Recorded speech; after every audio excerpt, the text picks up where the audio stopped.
This week, I traveled to Afghanistan to thank our troops serving far from home and to sign a historic agreement that will help us complete our mission and end the war.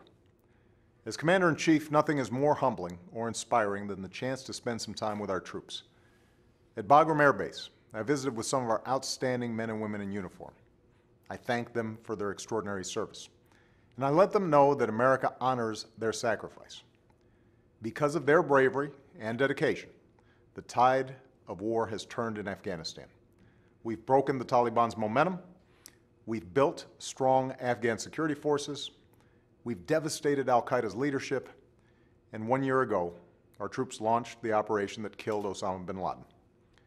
The goal that I set, to defeat al-Qaeda and deny it a chance to rebuild, is within reach. Because of the progress we've made, I was able to sign a historic agreement between the United States and Afghanistan that defines a new kind of relationship between our countries, a future in which Afghans are responsible for the security of their nation, and we build an equal partnership between two sovereign states, a future in which the war ends and a new chapter begins. The enormous sacrifices of our men and women in uniform are not over, but many of our troops are already coming home. Last year, we removed 10,000 U.S. troops from Afghanistan. Another 23,000 will leave by the end of the summer.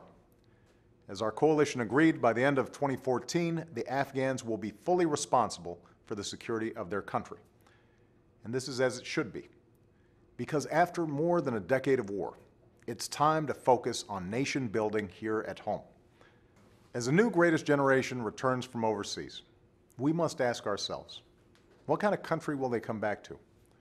Will it be a country where a shrinking number of Americans do really well while a growing number barely get by? Or will it be a country where everyone gets a fair shot, everyone does their fair share, and everyone plays by the same set of rules? A country with opportunity worthy of the troops who protect us. America has answered this question before. My grandfather, a veteran of Patton's Army, got the chance to go to college on the GI Bill. My grandmother, who worked on a bomber assembly line, was part of a workforce that turned out the best products on earth. They contributed to a story of success that every American had the chance to share in. The basic American promise that if you worked hard, you could do well enough to raise a family, own a home, send your kids to college, and put a little away for retirement.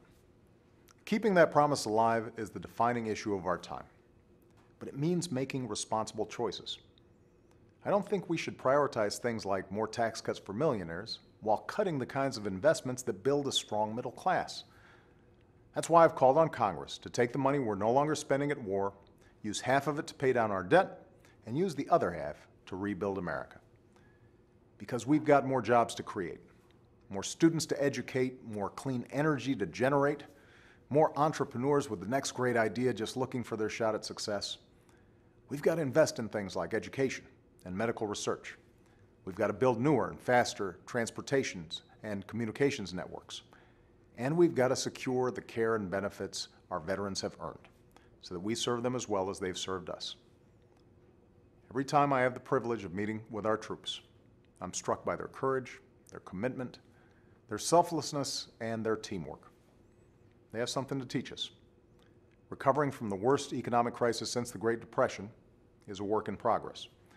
But if we follow their example, then I have no doubt we will preserve the promise of this country, protect the freedoms we cherish, and leave for our children an America that's built to last.